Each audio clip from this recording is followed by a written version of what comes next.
రీతిగా యేసయ్యని మరి 12 మంది శిష్యుల్ని ఎంతగానో ప్రేమించాడు. అందులో బహుగా నమ్మిన వ్యక్తి యోధ. ఆ యొక్క పరిచర్లో ఆ ధనమంతటిని తీసుకొని వచ్చి ఎవరి చేతుల్లో పెట్టారో తెలుసా? యోధా చేతుల్లోనే, ఇస్కరియోతు యోధా చేతుల్లోనే పెట్టారు. ఆ రీతిగా పెట్టినప్పుడు అన్నిటిని నడిపిస్తూ ఉన్నాడు. ఒక రోజు వచ్చింది, యోధ దేవుడు చేసిన కార్యాలు చూస్తున్నాడు. మహోన్నతిని వెంటనే ఉన్నాడు. మహోన్నతిని చేసినటువంటి మహత్కార్యములన్నింటినీ చూస్తున్నప్పటికీ తన లోపట దేవుని పట్ల భయము భక్తి రావడం లేదు. కానీ లోకం పట్ల ఆసక్తి పెరిగింది యోధాకి.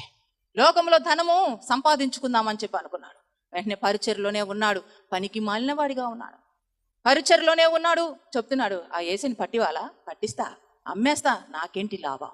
ఈరోజు పరిచర్య చేస్తున్న మీలో ఇదే విధంగా ఉన్నారా? ఇటువంటి ఆత్మ ఉందా? నాకేంటి లాభం? దేవుని యొక్క పాదాల చెంత పరిచర్య చేసేవాళ్ళు వ్యక్తిగత లాభాల గురించి కానీ, వ్యక్తిగత సుఖభోగాల గురించి కానీ, వ్యక్తిగతంగా మాకేంటి మాకేంటి మాకేంటి అంటూ సేవ చేసిన వారి యోధా ఆత్మ మిమ్మల్ని ఆవరించిందని చెప్పి భయము భక్తి కలిగి దేవుని దగ్గర క్షమాపణ కోరుకోండి.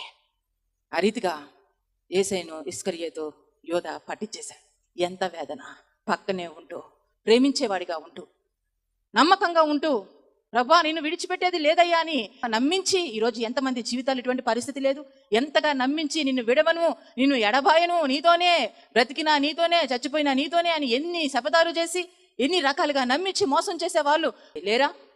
ఆ మోసం ఎంత భయంకరంగా ఉంటది, ఆ వేదనకరమైన పరిస్థితి ఎంత భయంకరంగా ఉంటది. పక్కనుండి నేను నీకు ఒక ప్రొటెక్షన్గా ఉంటాను, నిన్ను కాపాడే వ్యక్తిగా ఉంటానని చెప్పి నమ్మించి ఆ వ్యక్తే అమ్మేసినప్పుడు యేసయ్య హృదయాన్ని ఒక్కసారి మీరు ఎలా ఉండుంటుంది?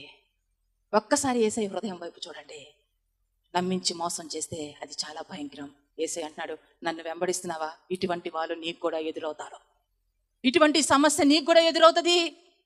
ఎందుకు అనంటే, నన్ను నువ్వు వెంబడిస్తున్నావు కాబట్టి, నేను మార్గముగా ఉన్న నా వెనకాల నువ్వు వస్తున్నావు కాబట్టి నీకు కూడా నమ్మించిన వారు మోసం చేయొచ్చు. నువ్వు ప్రేమించిన వారే నీకు దగా చేయొచ్చు. నువ్వు ప్రేమించిన వారే నీకు గుణపాలు గుచ్చొచ్చు.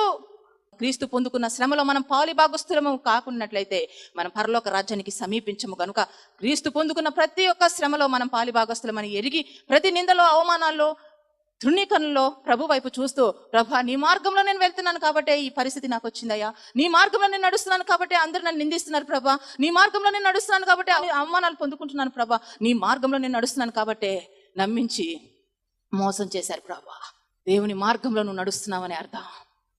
నీతిమంతునికి కలుగు ఆపదలు అనేకములో యేసయ్య నీతిమంతుడిగా ఉండి, పాపము ఎరగని వ్యక్తిగా ఉండి ఎన్ని బాధలు, ఎన్ని సమస్యలు, ఎన్ని ఇబ్బందులు అనుభవిస్తున్నారో చూడండి.